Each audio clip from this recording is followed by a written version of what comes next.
Hey, Heart Nation. Welcome to another edition of Carla's channel, Heart to Heart Inspiration Podcast. I am your host, CarlaJ, the Queen of Inspiration. And today, y'all, we have another powerful man on a mission.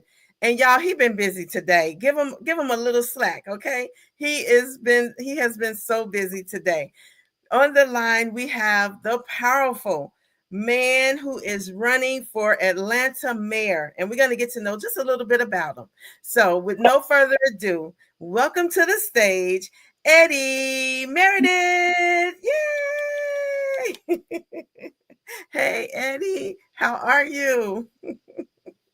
I'm good. I'm making it, but I'm good. How you You doing? hanging in I'm there. hanging in there. Hey, hanging in there, Carla. Yes. Thank you so much for coming on. So we're going to just jump right into it. Okay. So what moment made you realize that you were uncomfortable and had enough with what was going on in Atlanta and decided to run for mayor? Actually, the vision came to me in 2021. God spoke to me, gave me a revelation, said, "I want you to run for mayor next term in 2025," and that's exactly what I'm doing. Following Wow. God. Following God. I like that. So it sounds like you're a man of faith. Faith. Oh, yeah. All right. A singer too? No, no.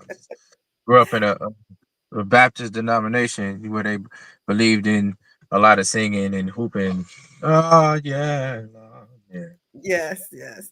I was going to say I didn't see that in your background, but I do want to say, you are following that vision. Are you in the ministry as well or no?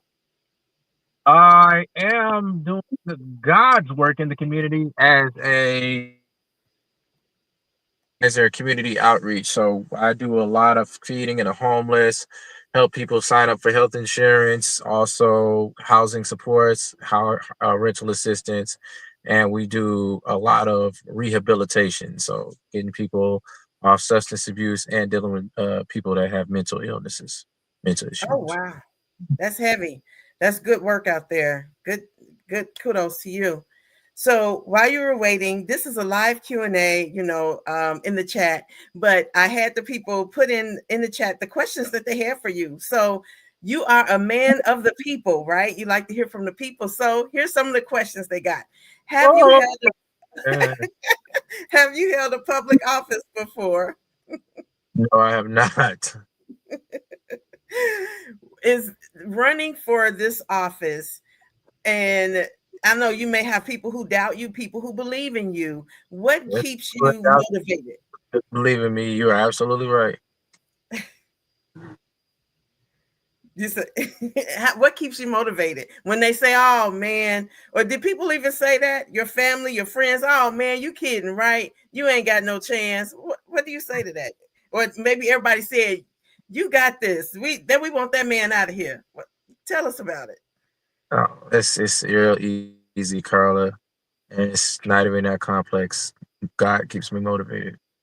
Trust me, when something goes wrong, or somebody says something wrong, God sends somebody to say something, do something, and point in the right direction. So it's just yeah, it's awareness of the Most High's power, sovereign, majestic power that is it's like Moses. It's like, Moses, God, I really don't know what you want me to do, but you're using me and I don't know the words to speak. So you're giving me the words to speak. I don't you know where to walk, but you're telling me where I need to go. So that's exactly what's going on. All right. I like that. And you know what? You do have some people who believe in you. Miss Nisa Shabazz, she connected us, you Wow. know, Mighty Force down there in Atlanta. And she's like, you got to meet him. You got to meet Eddie. He's going to be our future mayor. And there's a whole, coalition behind you. So hats off to Nisa, but she's in your corner. Don't play. Yes, she is. So you got some more questions up in here. So you told us about the vision that God gave you. But did you want to be mayor? So what Wanted sparked? I wanted to cook like I've been doing. I'm a chef, and I guess because I was out there with feeding the homeless and seeing it was just it was like a seeing everything that was wrong and trying to make a difference, doing a small little work, and God just, I'm gonna put you at this platform, and it was because I know you shared the same heart for the people that I have. So I'm gonna put you here. This is where I need you to be. This is where I need you to go. So I need you to do this.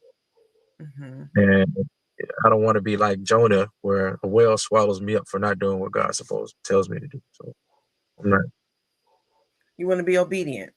Um, very so much. how long have you lived in Atlanta? I've been in Atlanta since 1993.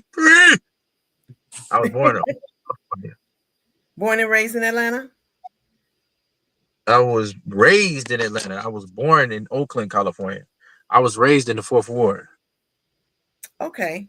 Uh, Of Atlanta. Tell us about that. What's the significance of that for those of us who don't know Atlanta?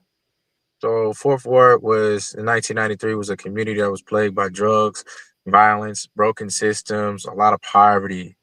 And my father was a pastor, and my mom was an educator. And then I watched them revitalize, revamp, and restructure that whole neighborhood by building parenting workshops, neighborhood supports, neighborhood cleanups, Hmm. housing supports, to help people take their future into their own hands.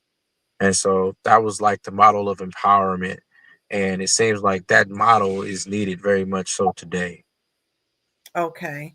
That's good. So you've witnessed your own parents be able to transform lives and neighborhoods and communities, and it's like shut up in your bones to do that type of work. So that makes sense. Um, Proud of my mom. I love that. And kudos to your parents too for instilling that in you. So now, is Atlanta on a downward spiral right now?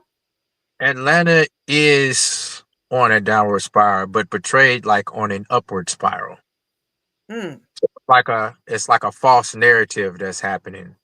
Like real time is spiraling down. Statistic wise, is spiraling up. But actual real life going down, meaning people are getting kicked out of their homes. Developers are coming and building in. People are raising these. The city is raising property taxes, school taxes, for folks that don't even have children. Mm. Um, it just transit system is crazy. The traffic is extremely bad. The MARTA hasn't expanded. I don't know what I guess they're trying to work together, and they had this conversation about what they plan and how much money they spend to do with uh building a more uh I guess functioning transit plan with Mhm. MARTA, Beltline Transit, and you know the current administration promised that they would do that, but they didn't do it. So you've um, what the issue is it's the funding here, like the job wages haven't increased. In the state of Georgia, you can legally pay $7.25 an hour, but the cost of living is so much more. And so the debt to income ratio, oh my God, it's extravagant. It's just out the water. The average income, affordable, average housing, uh, 33%. And that's higher than New York. We don't make New York salaries out here in we don't make we don't make LA salaries out in here in Atlanta. And it's becoming so bad that homelessness has risen to 28% now and within a city that's 550,000 residents. So 550,000 of these residents are 28% of 550,000 residents are homeless. Wow, So that's a lot. it's portrayed as it's doing because developers are coming in. You got all of these nice, you got all these nice buildings coming in. You got all of these, Mm. new developments coming in. The World Cup's coming here, so it's being portrayed, Okay. you know, Like like it's like it's going up, like it's spiraling up, it's being, shown. And then you have a mhm. group of insiders that are perpetuating this idea. You have Oh, media that's kind of perpetuating the idea. But in real life, like people are not stupid because I've been mhm, talking to a lot of people. I've been interacting and, campaigning and meeting all of these people. And I've come to understand that the insiders are the one that's keeping up the lie of perpetuating that uh mhm, it's was going up. We got the World Cup going here. We're expanding. Yes, the city is growing, but the people that are here in the city are actually not surviving well. ooh, Yeah. that's It's like, powerful right there. really, it's like a strong. It's like a downward. It's one of those spirals that it's going to affect the people that are perpetuating the lie. So they don't realize that they're vulnerable, like the insiders, the cult, the current administration. They don't realize that they're vulnerable because the consumer is not spending any more money because the consumer is not making any money, and so Okay. affect them. Right. Because in the long run, they can't make any money or grow their platforms or the things that they're say they're doing in the long run anyway. That's Unless like right, that. you're like if you're in the cahoots of you're getting a kickback off of that property taxpayers dollars, school tax dollars, the inflation in tax that's going back to the city. If you're inside, then maybe you're okay. But the majority as a whole, I've seen Indian places closes. I've seen black businesses close. I've seen white Mhm. businesses close. I've seen a restaurant now that's closing. It's called Eats. It's closing. That's been open before I got to Atlanta off Ponce de Wow. Leon. Affordable, delicious food that's closing on my birthday, which is the 18th. The place was Okay. right because the owner said, the owner's closing, due to, financial hardships. Wow. It's impacting across the board. Every ethnicity And you person. can't make this stuff up. It's like you can't hide it. So you're lying to people saying, oh, this is really, really good. Everything is going good. But in real time, in actual real life, it's not. So that brings me to some more questions in the chat that people are asking, and they said, how does what's happening with ICE and the layoffs and things from the federal government, how does that impact your city? Well, we use uh cheap labor. We use it in certain arenas.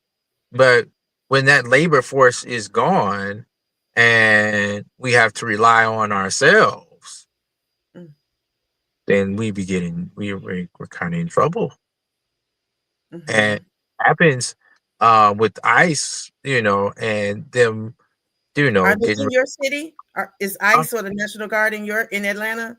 they protested in the city. They protested on Buford Highway about ICE. So it's it's the government. So you got you know that agency pretty much everywhere. Hmm. So I believe that, not believe, but we're all affected by it. On a national level, Right.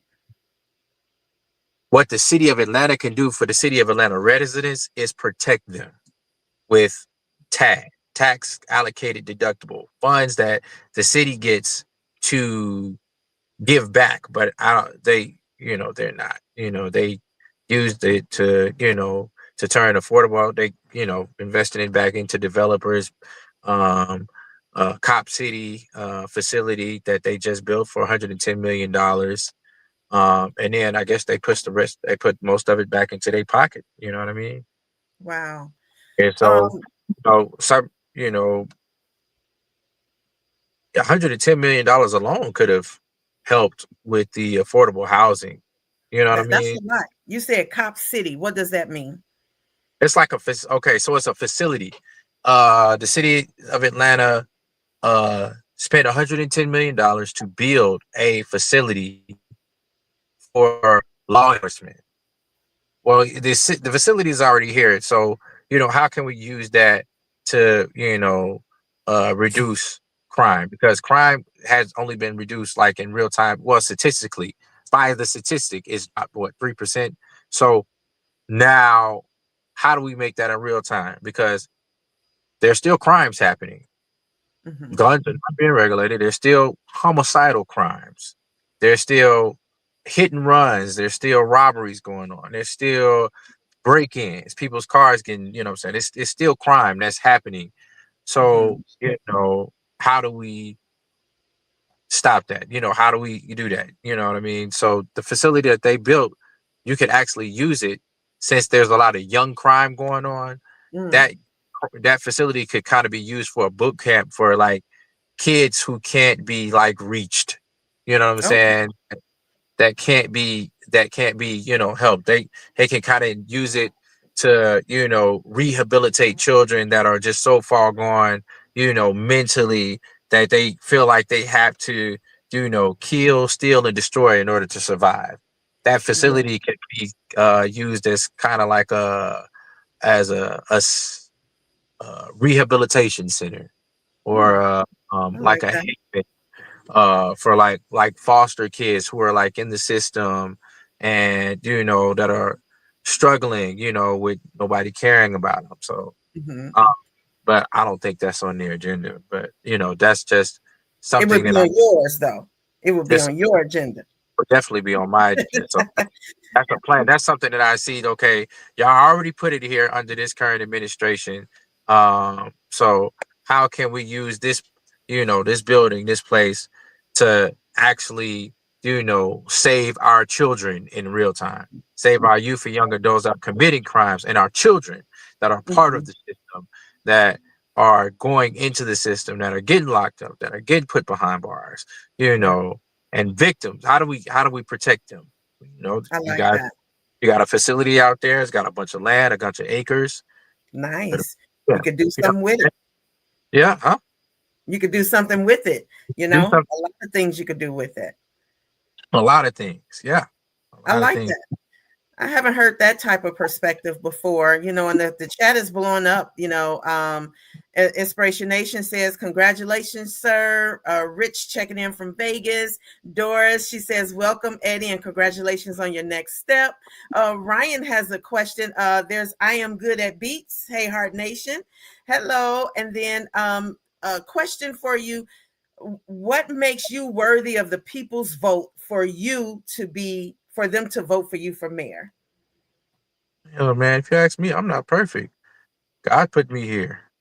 So Mhm. I'm human just like everybody else. I believe in transparency and accountability. Like, I'm not gonna, lie to my city about something and make them promises that I can't keep, which has happened so much under the current administration. I'm also not going to remove my accountability factor, which is the inspector general that inspects the city for and crime, fraud, and corruption. And Mhm. current administration voted to have the inspector general's authority removed. So I Oh, wow. plan. Yeah, the inspector general is like it's like it's like the health inspector for restaurants. I'm making sure like you crossing all your T's and dotting all your lines. You're not serving nobody no bad food, no old food. It's clean up in here. Well, yeah, Mhm. the city of Atlanta house is not clean. They got all Okay. kinds of bad rotten apples, bananas, strawberries, watermelons. You know what I'm saying? That they trying to give people, and it's the people are not going for it. Right. They're going for it. And you remove the health inspector's authority so you can sell bad food. You know what I'm saying? Right. Pineapple, strawberries. And Right. so they're not going for it. They cannot eat rotten, spoiled, bad food. They can't eat it. And they can't eat because they're not making no money. They can't Yeah. eat. Literally. Can't eat. Homelessness is on the rise. You try Okay. to you yeah, you can't eat. They can't eat it. You have to give them something sustainable, and Mhm. something that is livable. A Okay. house, you For know, one, to a start. decent wage. And my focus only concern is it's the city of Atlanta, but I know outside the city of Atlanta is struggling as well. But the start, where Mhm. God wants me to start is in the city of Atlanta. Okay. Well, we are wishing you well on that. For the people, for anyone who's watching right now and who knows they are called to do more, just like you heard God's voice, but they are feeling too comfortable right now. God, I'm doing good right now. I'm not in the limelight. I'm doing whatever it is that that you had me do last time, but I know you want more. What would you say to them?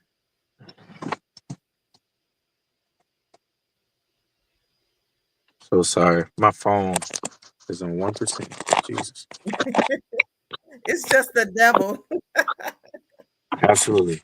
All right, I would say for the people who are called to do God's work, stop being afraid. Allow God to use you. Um, Walk by faith. You trust God. Proverbs 3:5, 6. Trust in the Lord with all your heart and lean not unto your own understanding, but in all ways acknowledge Him, and He will direct your path. I encourage you to not be afraid. God's got you.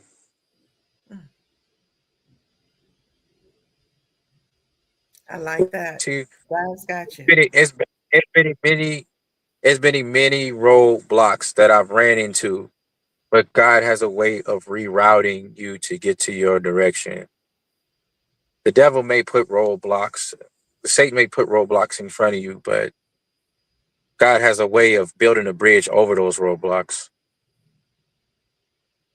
So don't be discouraged. Come out of your fear, come out of your anxiety, come out of your worry, your doubt, your disbelief. Come out of it. Do the right thing. If you know you have a higher calling, you know God has called you to a mission, and you know you have a purpose, it's time for you to walk in it. All right. Walk in it, just like you're doing with running for mayor, which is a huge, huge feat to do. And we commend you for that. When is the election? The election is November the 4th. All right. November the 4th. Atlanta, y'all out there, you got it November the 4th. And where are you going to be? Where are you campaigning at? Where can the people find you? I will be this Saturday at the Gateway Center, and it's a homeless shelter in the city of Atlanta. That's where I will be from 9 a.m. to 1 p.m. feeding the homeless. We're going to try to feed at least 300 to 400 people. We're going to give away free haircuts, free supplies, hygiene products, clothes. I got a doctor coming out there. He's got like a clinic in a truck where he's going to be doing testing on site, physicals. He's got a Okay. team that's going to be giving away medical supplies if needed. So yes, we're Nice. doing this at the capacity that we can now, working together collectively. And these are not just, I'm actually an independent. I'm not Republican or Democratic, but I've got Democrats coming out there to help me. I've got Republicans coming out there to help me. Nonpartisans coming out to there. People of different ethnic backgrounds, people different political views that understand that it is time to take a stand against the corruption that's going on here in the city of Atlanta. I love it.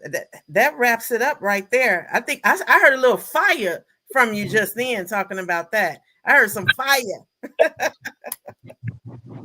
Yes, yes, yes. So thank you so much for coming on. We appreciate you. We know you're busy and got to get to some more events. And we just want to root for you and all that God has in store for you. And we're going to say good night. Good night to Atlanta, Vegas, California, Chicago, everyone who tuned in. And Heart Nation, you take care of yourselves and one another. Don't forget to Nation. subscribe. Yes. All right. Thank you so much, future mayor. We will talk with you soon.